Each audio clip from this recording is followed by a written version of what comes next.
उत्तरी भारत में अक्सर देखा गया जिन लोगों के पास पैसा है उन्होंने ये काम मुंशियों या सुपरवाइजर्स के सहारे छोड़ दिया और सुबह शाम आते हैं। बीच में पिलफरेज भी होती है, चोरी भी होती है, मैनेजमेंट में भी कमियां आती हैं। तो इसके कारण जो है वो जो है पहले दिन ही उसका अगर कोई प्रॉब्लम आ गई तो उसका इलाज नहीं हो पाता है। तो ये काफ़ी बड़ा कारण है। मैं इसको यही सोचता हूँ कि इसका सुपरविजन जो है प्रॉपर नहीं है कुछ इलाकों में। और जो आदमी इस बिजनेस में इन्वॉल्व होता है यानी कि बीच में मुर्गियों के रहता है, वो इस कारोबार को अच्छा चला सकता है। एग्रीयोग देख रहे सभी दर्शकों का बहुत बहुत स्वागत करता हूं, हार्दिक अभिनंदन करता हूं। एग्रीयोग न्यूज के माध्यम से लगातार अपना परामर्श देते रहते हैं डॉक्टर खन्ना जी। आज फिर हम उनके पास आए हैं और मैं उनका जितना आभार प्रकट करूं सभी दर्शकों की तरफ से, एग्रीयोग न्यूज की तरफ से, उतना ही कम है। बहुत बहुत स्वागत करता हूँ सर, आपका हार्दिक अभिनंदन करता हूँ एग्रीयोग न्यूज पर। धन्यवाद। पूछिए क्या दर्शक आपसे चाहते हैं, हम बोलेंगे, पूछिए। जी सर, जैसा कि अगर मैं बात करूं बेरोजगारी के इस बढ़ते दौर में युवाओं का रुझान बन रहा है बिजनेस की तरफ, नई नई बिजनेस अपॉर्चुनिटीज की तरफ रुझान काफी लोगों का देखा जा सकता है। और उन बिजनेस अपॉर्चुनिटीज में भी अगर मैं पोल्ट्री की बात करूं तो पोल्ट्री में काफी लोग अपनी रुचि दिखा रहे हैं पोल्ट्री में, और पोल्ट्री में भी लेयर फार्मिंग में।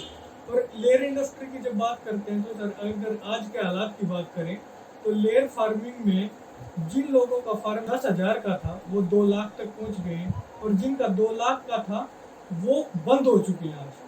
तो इसका मैं थोड़ा कारण समझना चाहूंगा आपसे कि जो अच्छे खासे फार्म थे वो बंद हो गए और कुछ नीचे से बिल्कुल चल के ऊपर तक जो पहुंचे हैं वो बहुत अच्छे से चल रहे हैं। इस पर अपना थोड़ा प्रकाश डालिए। देखिए, इसमें छोटे छोटे कारण हैं। मैं ये सोच रहा हूँ कि जिन लोगों ने फॉर्म बनाया है वो ये सोचते हैं कि ये कोई भी माल की तरह है, मैं मैनेजर वहाँ बिठा दूंगा और घर पे इसको चलाता रहूँगा रिमोट कंट्रोल से। ये फार्म का बिजनेस जो है लाइफ स्टॉक का ऐसे नहीं चलता है। इसको आपको सुबह शाम ही बैठो, लेबर ओरिएंटेड काम है, आपको वहाँ बैठना पड़ता है।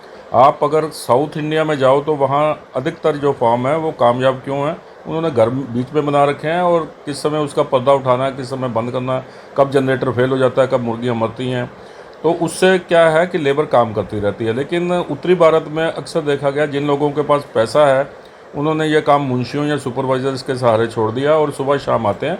बीच में पिलफरेज भी होती है, चोरी भी होती है, मैनेजमेंट में भी कमियां आती हैं। तो इसके कारण जो है वो जो है पहले दिन ही उसका अगर कोई प्रॉब्लम आ गई तो उसका इलाज नहीं हो पाता है। तो ये काफ़ी बड़ा कारण है। मैं इसको यही सोचता हूँ कि इसका सुपरविज़न जो है प्रॉपर नहीं है कुछ इलाकों में। और जो आदमी इस बिजनेस में इन्वॉल्व होता है यानी कि बीच में मुर्गियों के रहता है, वो इस कारोबार को अच्छा चला सकता है। इसके अतिरिक्त और भी बहुत सारे कारण हैं। पैसे का कारण है। आपने 5,000 मुर्गी का फार्म खोल लिया, 10,000 मुर्गी का खोल लिया, 10,000 का यूनिट ज़्यादा वायबल नहीं है, यानी कि कामयाब नहीं है। आप बाहर की फीड खरीदनी पड़ेगी क्योंकि अपनी फीड के लिए आपको 5 अगर चीज़ें डालनी है तो 5 गाड़ियाँ मंगवानी पड़ती हैं। इतनी पूंजी नहीं होती छोटे फार्मर के पास।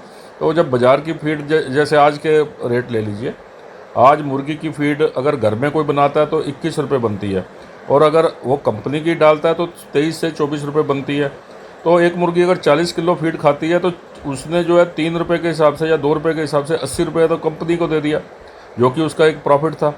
तो ये भी बहुत बड़ा रीज़न है कि वो जो है किस प्रकार के जो है प्रॉफिट कमा ही नहीं पाता, और उसके बाद उसके पास जो है माल स्टोर करने की पावर नहीं है, उसके पास बैंक के ब्याज देते देते ही उसका जो है पैसा ख़त्म हो जाता है।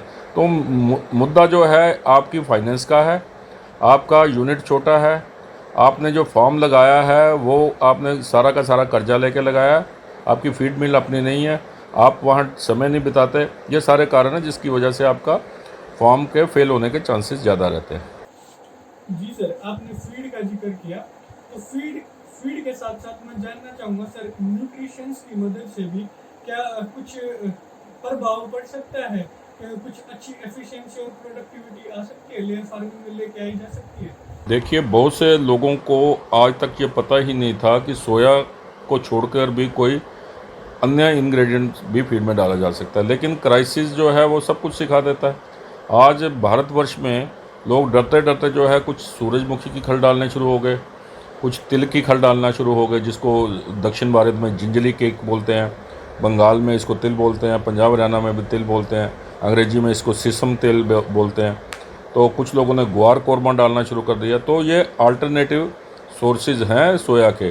तो सोया को आज भी लोग तो छोड़ नहीं पा रहे, क्योंकि उसके ऊपर इतना भरोसा थमा हुआ है कि वो आज भी 7 से 8% डाल रहे हैं। तो जिसके कारण जो है उनकी फीड काफ़ी महंगी पड़ रही है। वही किसान उत्तरी भारत में 21 साढ़े 21 की फीड बनाता है, उधर आपका दक्षिण में 24 रुपये बनाता है, आंध्र प्रदेश में भी 24 रुपये बना रहा है, आपका इधर बंगाल हो गया, उड़ीसा हो गया, यहाँ पे क्योंकि चावल बहुत सस्ता है, छत्तीसगढ़ हो गया, इन सब में चावल ग्रेन जो है 40% डाल लेते हैं। और सोया की जगह इन लोगों ने भी जो है कुछ मूंगफली की खल, एमबीएम ऐसी चीज़ें डाल के, यानी कि अगर कुल मिला के मैं भारतवर्ष की बात करूं तो यहाँ पे जो फीड है वो 21.5 रुपये से लेके 24 रुपये किलो पड़ रही है। और जो इसका कला है, ये भी एक आर्ट है फीड सस्ती करना, और जो को कर लेता है वो कमा रहा है, यानी कि 70 से 80 रुपये बहुत बड़ा प्रॉफिट होता है एक मुर्गी के पीछे। यानी कि अगर आप ये सोचो कि लाख मुर्गी का फार्म है तो 80 लाख रुपए सीधा सीधा फीड वाले को दे रहे हैं। तो ये एक बहुत बड़ा मार्जिन है, जो कि फीड बनाने की कला सीखिए, सलाहकार कोई अच्छा कीजिए, या अपने आप ही दिमाग लगा के आप सोया को छोड़ना ही पड़ेगा आने वाले समय में, क्योंकि सोया तो एक्सपोर्ट हो जाएगा और हिंदुस्तान में इसका रेट आगे आगे बढ़ता ही जाएगा। अगर सर मैं आपने प्रकाश डाला सारी चीज़ों पे, फीड को कैसे सस्ती की जा सकती है उस चीज़ के बारे में बताएं।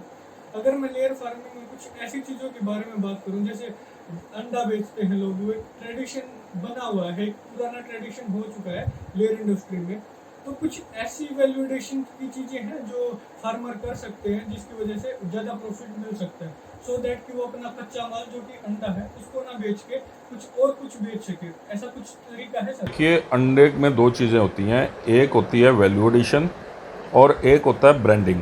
ब्रांडिंग का मतलब होता है उसी अंडे को एक ही वेट का साफ़ सुथरा करके डिब्बे में डाल देना और उस अंडे को अपना ब्रांड दे देना, उसको हम बोलते हैं ब्रांडिंग। तो हिंदुस्तान में अगर देखा जाए तो ब्रांडिंग वाले अंडे करीब 4 करोड़ के करीब बिकते हैं। ज़्यादा लोग इस अब आने शुरू हुए हैं इसमें, क्योंकि इसमें अच्छा स्कोप है। और बहुत सारे अभी उत्तरी भारत में ही देखो तो कम से कम भी 40-45 लाख अंडा जो है हर रोज़ का जो है ब्रांडेड बिकता है। अभी अगर एक होता है वैल्यू एडिशन, तो वैल्यू एडिशन की तरफ अभी लोग जा नहीं रहे, जाना चाहिए, क्योंकि आज जो नई जनरेशन आ रही हैं, आईटी के स्टूडेंट्स आ रहे हैं, लोग पैसे खर्चने के लिए तैयार हैं, कुछ भी पैसा खर्चने के लिए चाहते हैं, लेकिन क्वालिटी नहीं है। आज इंटरनेशनल मार्केट में ऑर्गेनिक अंडा 40 रुपये का है, भारतवर्ष ने अभी प्रोड्यूस ही नहीं किया, तो कहाँ से खाएंगे? ऐसे झूठे क्लेम लिख देते हैं नियर टू ऑर्गेनिक है, लेकिन बनाता कोई नहीं है अंडा। ओमेगा 3 जो बना रहे हैं 10 रुपये का बना रहे हैं, घर में तो वो 5.5-6 रुपये का ही पड़ रहा है ना अंडा, तो उसमें प्रॉफिट देखिए। अगर आपको इधर 2 रुपये प्रॉफिट है तो 2 रुपये एक्स्ट्रा प्रॉफिट मिल रहा है उसमें। उसके अलावा और बहुत सारे मेमोरी एग बन सकता है कि आप अपने इंटेलिजेंस इंप्रूव कर सकते हैं। वो डाइट को मैनिपुलेट ही तो करना है मुर्गी की। डायबिटिक एंटी डायबिटिक एग बन सकता है, लो कोलेस्ट्रॉल एग अंडा बन सकता है, हाई विटामिन डी बन सकता है, इवन इम्यून स्टेटस, आजकल इम्यून सिस्टम का बहुत बड़ा रोल है, जबकि अंडा एक रिच सोर्स है लाइसोजाइम एंजाइम का, जो कि इम्यूनिटी को बढ़ाता है।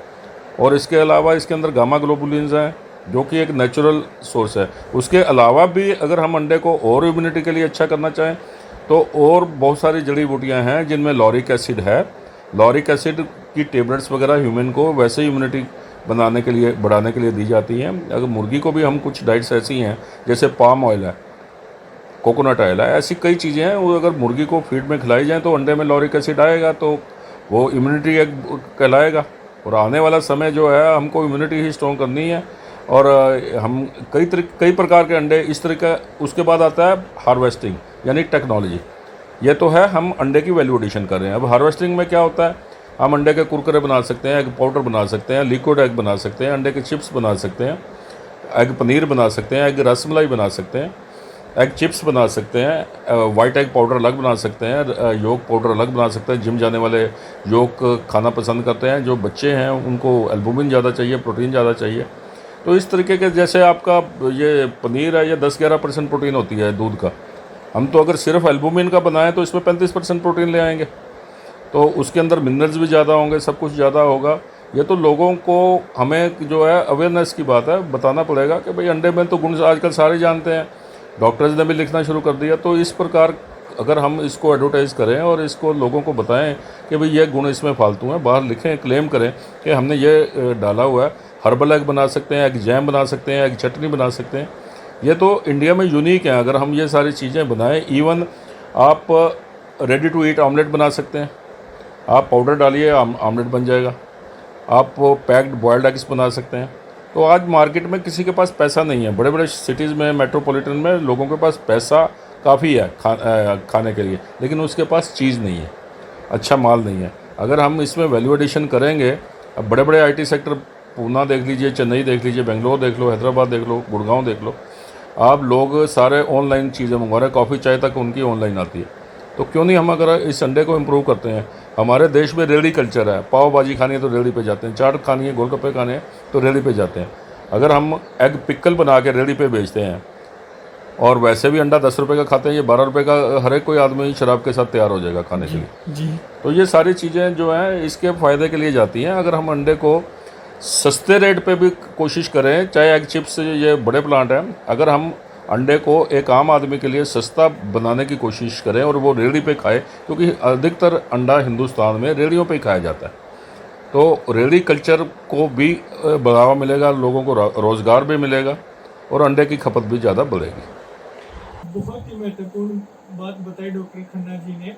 अंडे को कैसे मार्केटिंग कर सकते हैं, कैसे ब्रांडिंग कर सकते हैं और कैसे अलग अलग तरीके के अंडे बना सकते हैं। और इसके साथ ही मैं उम्मीद करता हूँ हमारे सभी दर्शक इन सारी चीज़ों पर ध्यान देंगे। मेरा सवाल ये है डॉक्टर साहब कि लेयर और ब्रॉयलर का इंडस्ट्री में बीमारियों का प्रकोप कैसे रोका जा सकता है? कि मैं देसी भाषा में बताऊंगा कि हमारा एक फार्मर खुलता है, पहले तो ब्रॉयलर फार्म को देखिए, वो कोई डिज़ाइन नहीं बनाता, कोई कुछ नहीं बनाता, वो कहता है भाई मेरा भाई फार्म कैसा होना चाहिए, कहता जो सामने वाला ना गांव में उसी जैसा बना दे, मिस्त्री को बोलता है। तो मेन समस्या क्या आती है, इंफ्रास्ट्रक्चर में ही आ जाती है। वो अगर वो फार्म फेल है तो अपना भी फेल करा लेते हैं। दूसरा क्या है कि आदमी फार्म पे बच्चे पालता है, एक ही जगह से दोनों फीड ले रहे हैं, उनमें आपस में कंपटीशन रहता है। वो क्या करता है, दूसरे के जांग के शेड में जाता है, देखता है भाई उसके बच्चे कितने बड़े हो गए, मेरे छोटे क्यों रह गए, जो कि बायोसिक्योरिटी के अगेंस्ट है, बीमारी फैलती है। तीसरा वो क्या करता है कि जानबूझ के, मेरे बीमारी आई हुई है, वो कहता है बाकी मेरे जो गाँव के आदमी हैं उनके बीमारी क्यों नहीं आई, वो बाहर फेंकता है और कुत्ते उसको सारे फार्म पे जाके बैठ के वहाँ आराम से खाते हैं, क्योंकि एक बीमारियों का बहुत बड़ा अड्डा बन जाता है। अब छोटे छोटे अगर फार्म हम खोलते हैं, फीड की गाड़ी आती है, फीड की गाड़ी आती है और 3 फार्मों पे घूम के आई है, सबकी बीमारी आपके ऊपर ले देती है। तो इसका तरीका क्या है, फीड की गाड़ी आए उसको जो है 100 फुट दूर खड़ा कीजिए, उसको स्प्रे करो फार्मलिन का, 100 ml 1 लीटर में फार्मलिन डाल के उनको स्प्रे करो, उसके टायरों को स्प्रे करो और उस आदमी को अपने फार्म में आने न दीजिए।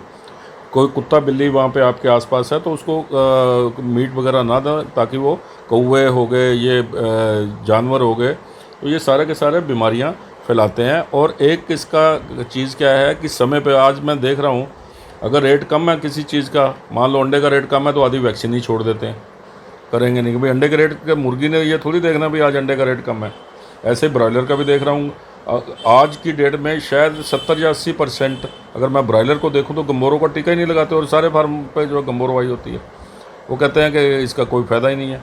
फिर इसका कोई कंसेप्ट ही नहीं है बायोसिक्योरिटी का कि भाई बीमारी बचानी है, हम वैक्सीनेशन लगाएं, हम स्प्रे करें। इसके अलावा क्या करते हैं कि आज आपका बर्ड तैयार हो गया, चाहे वो मुर्गी का फार्म है या ब्रॉयलर का फार्म है, वो खाद पड़ोस में ही फेंक देते हैं 100 गज पे फार्म के। अब क्या है, उसको धूप पड़ती है, उस पर काले काले कीड़े होते हैं, बीटल्स बोलते हैं उनको, वो शेड के अंदर आते हैं और सारा का सारा वायरस दोबारा शेड में ले आते हैं। आपने कितना भी साफ़ सफाई की हो तो शेड से बीमारी तो जाती नहीं है, क्योंकि आपकी खाद पास में पड़ी है। जब तक, अब कई कीटाणु ऐसे हैं, जैसे गम्बोरों का ही ले लीजिए, कीटाणु ऐसा है जो 57 डिग्री सेल्सियस पर भी नहीं मरता, तो धूप का भी इतना टेम्परेचर नहीं होता 57 डिग्री, तो वो मरता ही नहीं है। तो वो कीड़े, जो काले वाले कीड़े हैं, वो आपके आते हैं शेड में, तो वो सारी बीमारी लेके आते हैं। पानी की सफाई का कोई सिस्टम नहीं है। अगर हम कुछ ना करें, आप फटकड़ी डाल के एक थैला ही पानी में बांध दें, उसका जो पीने वाला पानी है, उससे आपकी सफाई हो जाएगी। कच्चा कोयला अगर आप डाल दें पानी की क्षमता के अनुसार, कितना आपका जो टैंकी बड़ी है, वो आप किसी सलाहकार से पूछ सकते हैं। फटकड़ी है, सस्ता चीज़ है, कच्चा कोयला है, हाइड्रोजन परऑक्साइड है, सिरका है, ये सारी की सारी आपकी पाइपलाइन भी साफ़ करेगा और जो है कोई महंगी चीज़ें डालने से बीमारी नहीं जाती। आपको सिर्फ ये पता होना चाहिए ये एंटीवायरल चीज़ है या नहीं है। हम खाली विरकॉन या ये B904 बड़े महंगे महंगे दवाइयों का सहारा लेते हैं, उसी की जगह ब्लीचिंग पाउडर है, वो भी एंटीवायरल है, आपका एंटीबैक्टीरियल भी है। इसके अलावा कॉपर सल्फेट, जिसको बिहार में तुतिया बोलते हैं, हमारे इधर यूपी और पंजाब हरियाणा में इसको नीला थोथा बोलते हैं। और ये नीला थोथा आज कोरोना से बचने के लिए कोई विदेशों में कई कंट्रीज में हैंडल कॉपर के लगा दिया। हमारे बुजुर्ग लोग जो है कॉपर के बर्तनों में पानी पिया करते थे, वो क्या था, एंटीवायरल एंटीबैक्टीरियल का सवाल है। आज कॉपर का हम पानी में सिर्फ फंगस के लिए देते हैं, लेकिन इसके अंदर उतनी ही क्वालिटी एंटीवायरल की भी है, वायरस को भी मारता है। हम कॉपर का स्प्रे भी कर सकते हैं। उसके अलावा अगर हम आजकल लोगों में प्रचलित हो गया कि हल्दी लहसुन वगैरह डाल रहे हैं, लेकिन बहुत कम लोगों को ये पता है कि वही काम जो आप विरकॉन स्प्रे करते हो वो लहसुन का स्प्रे भी हो सकता है। लहसुन का स्प्रे करने से भी वही चीज़ आपको रिज़ल्ट मिल सकते हैं। तो महंगी चीज़ें ना छोड़ के, महंगी चीज़ों को छोड़ के आप सस्ती चीज़ों से भी उतना ही प्रभावशाली काम कर सकते हैं और बचत भी होगी, लेकिन काम ज़रूर करना है। मेरा कहने का मतलब एंटीवायरल ट्रीटमेंट वगैरह देते रहें, जिससे हमारी डिजीज़ जो है प्रिवेंशन हो। अगर मैं सर, जो लोग नया फार्म खोलना चाहते हैं, जो पोल्ट्री फार्म खोलना चाहते हैं, तो सर जो नया पोल्ट्री फार्म खोलते हैं उनके लिए डिज़ाइन भी महत्व रखता है। पोल्ट्री फार्मिंग में डिज़ाइन का कितना महत्व होता है? इसमें आज मेरे हिसाब से 25 से 30 रुपये पर बर्ड डिज़ाइन का ही फ़र्क है। बहुत सारे फार्म जो ट्रेडिशनल बने हुए हैं, जैसे आपके 3 टायर बने हुए हैं, 3 टायर 3 रो बने हैं, 4 बर्ड 5 रोज़ भी बन गई अब तो। लेकिन अगर हम प्रॉफिटेबिलिटी को देखें तो प्रॉफिटेबिलिटी में काफ़ी अंतर आता है। जो रोज़ ज़्यादा बना के इकोनॉमाइज़ करने की कोशिश करता है या सस्ता करने की कोशिश करता है, जैसे 5 बर्ड और 4 रो वाला बना दिया, तो उसमें डेफिनेटली बर्ड गर्मियों में 2 से 3% प्रोडक्शन कम देता है और 1 से 1.5% मोर्टेलिटी का फ़र्क होता है। अगर इसको लंबे समय तक सोचा जाए, 4-5 साल में जो आपने बचाया फीड का एक अलग शेड बनाने में, तो उसमें आपको बर्ड का नुकसान ज़्यादा हो जाता है। तो मैं यही कहूँगा कि अगर कैलिफोर्निया या ओपन फार्म बनाना है तो आप 4 बर्ड और 3 रो का बनाइए, और किसी भी हालत में आपने जो शेड की ऊंचाई है वो स्लैब से 11 से 12 फुट रखनी है। और बहुत कम लोग ऐसे हैं जो ओवरहैंग, जो छज्जा होता है साइड में, उसकी तरफ ध्यान देते हैं, जिससे क्या होता है कि उनकी शेडों में धूप आती रहती है और बर्ड की प्रोडक्शन कम हो जाती है। बहुत सारे फार्म जो हैं बिना वो उसके कंपास के बनते हैं, वो प्योर ईस्ट वेस्ट डायरेक्शन में, पूर्व पश्चिम की डायरेक्शन में नहीं होते, वो थोड़े से टेढ़े रह जाते हैं, जिसकी वजह से धूप अंदर आ जाती है और बाहर की रो जो है गर्मी में ज़्यादा मरती है। तो मैं यही कहूँगा, एक तो आप कंपास का प्रयोग करके शेड बनाएं, दूसरा एक छज्जा लगाएं 4 फुट का बाहर, ताकि किरणें जो है जो 2 और 2:30 बजे का टाइम होता है, उस समय जो धूप अंदर आ रही होती है, 12 और 2 के बीच खूब धूप आती है हमारे जो कैलिफोर्निया, क्योंकि वो गलत बने हुए हैं, किसी ने छज्जे का प्रयोग नहीं किया हुआ। तो ये सारी चीज़ें देखते हुए इनडायरेक्ट लॉसेज हैं। अब दूसरा चीज़ क्या है कि लोगों ने फॉर्म बना लिए, उसके साथ ट्राली नहीं लगाई। अगर ट्राली और मैनुअल देखा जाए तो एक आदमी ऐसे जब फीड मारता है तो वो 3 फुट तक उड़ती है। ये छोटी छोटी बातें हैं। उसके अंदर अगर हम सीरा मिला दें, कोई भारी चीज़ मिला दें, तो वो फीड उड़ेगी नहीं। हम अब लेबर को तो आप डांट नहीं सकते बार बार। इसके अलावा अगर आपके पास पूंजी है, पैसा है, तो उसकी जगह आप ट्रॉली का व्यवस्था करें। ट्रॉली में अक्सर देखा तो बहुत सारे 50% फार्मों पे ट्रॉली हैं। ट्रॉली में देखा गया कि आपका 5 ग्राम पर बर्ड के हिसाब से फीड सेविंग होती है, और अगर उसको लगाया जाए साल का हिसाब किताब तो 3.5 किलो के करीब फीड की सेविंग हो जाती है, जो कि 60 रुपये पर बर्ड। तो एक ट्रॉली बिना और एक मैनुअल में फ़र्क आ गया। तीसरा चीज़ क्या है कि अगर आपने फॉर्म लगाया, आज एक फॉर्म कम से कम स्टील के भाव अभी भी काफ़ी बढ़ गए हैं। जो आपका फॉर्म 500 रुपये एक बर्ड के ऊपर खर्चा आता था, आज 700 रुपये का आ रहा है, क्योंकि ये इसी साल अभी कोरोना के बाद जो है स्टील के भाव बढ़े हैं। तो अभी नया फॉर्म अगर लगाना तो उसको इकोनॉमाइज़ करने के लिए एक ही जो सारे सस्ता प्रोग्राम है, और सारे हिंदुस्तान में आज 250-300 फार्म लग भी गए हैं 1-2 साल में, उसको बोलते हैं ओपन बैटरी केजेस। ओपन बैटरी केजेस का मतलब क्या है, अगर आपके पास मान लीजिए 10,000 स्क्वायर फुट का एक शेड बनाना है, उसमें कैलिफोर्निया के हिसाब से मुर्गी डालोगे तो उसमें आप 12 से 13 हज़ार मुर्गी डाल सकते हैं। और उसी को अगर आप मैं ओपन बैटरी केज की बात करूं तो उसमें आप जो है 45,000 तक मुर्गियां डाल सकते हैं। तो ये इसकी प्रॉफिटेबिलिटी का फ़र्क है। आपकी शेड की कंस्ट्रक्शन बच गई, आपका सिविल वर्क्स बच गया, तो इसका शेड बनाने में ही फ़र्क आ जाता है। डॉक्टर साहब, अगर मैं फीड की बात आपने की थी, तो फीड की अगर मैं बात करूं तो फीड पे चूहों का काफी प्रकोप देखा जाता है, काफी आतंक चूहों का देखा जाता है, तो उससे कैसे बचा जाए, इस पे भी थोड़ा प्रकाश डालिए। इसके अतिरिक्त आप हर चीज़ में कहीं ना कहीं बचा सकते हैं। अब बहुत से कम लोगों को ये पता होगा कि एक कैलकुलेशन है, अगर आपके पास 1 लाख मुर्गी का फार्म है तो 10,000 के करीब उस फार्म पे चूहे रहते हैं जो आसपास के खेतों में आ जाते हैं, और एक चूहा 1 किलोमीटर पानी में तैर के आ भी जाता है। अगर आपके पास चावलों का खेत है, जैसे आजकल चावलों की लगने की बारी आ गई, अब लोग हमारे ज़िम्मेदार भाई उसमें पानी देंगे तो उसके खेत के जितने चूहे हैं तैर के आपके पोल्ट्री फार्म पे आ जाएंगे। और एक चूहा की अगर कैलकुलेशन की जाए तो एक जोड़ा 500 चूहे प्रोड्यूस कर देता है साल का, और उसके खाते में क्या जाता है, 11 किलो एक चूहा फीड खा जाता है और 11 ही वेस्ट कर देता है। उसके अतिरिक्त तो वो बिजली की तारें काट देगा, अंडे तोड़ देगा। तो मेरा जो सारा कहने का मतलब है, चूहों का मंथली कोर्स किया जाए, हर 30 तारीख या कोई दिन फिक्स कर लिया जाए, आपने चूहे मारने हैं। अब चूहे कैसे मारने हैं, बड़ा आसान तरीका है। आप अपने फीड में जो खिला रहे हैं, बाजरा खिला रहे हैं, मक्का खिला रहे हैं, मान लीजिए आपका 1 लाख मुर्गी का फार्म है, 1 लाख मुर्गी के फार्म में आप 40 किलो मक्की का दलिया बना लीजिए, उसमें 400 ग्राम जिंक फॉस्फाइड जो कि बीज की दुकानों में मिलता है डाल दीजिए, और उसमें करीब 2 किलो शक्कर डाल दीजिए, और 1 किलो सरसों या नारियल या कोई भी आपके पास तेल है वो डाल दीजिए।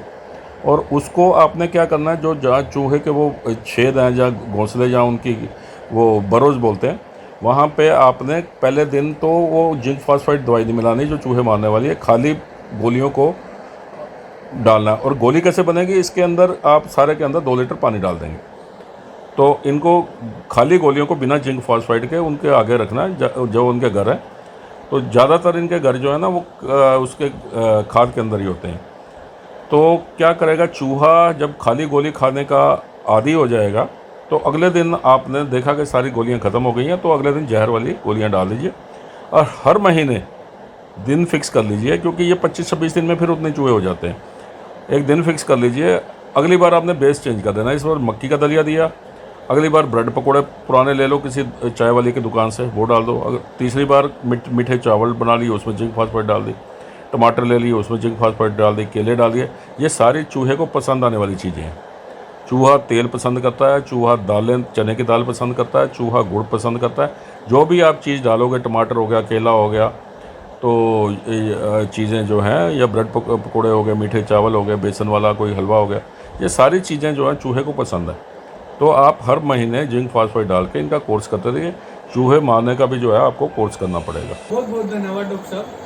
अगर मैं ये कहूँ कि इसको वीडियो में पोल्ट्री इंडस्ट्री की संपूर्ण जानकारी है, तो इसमें कोई दो राय नहीं होगी।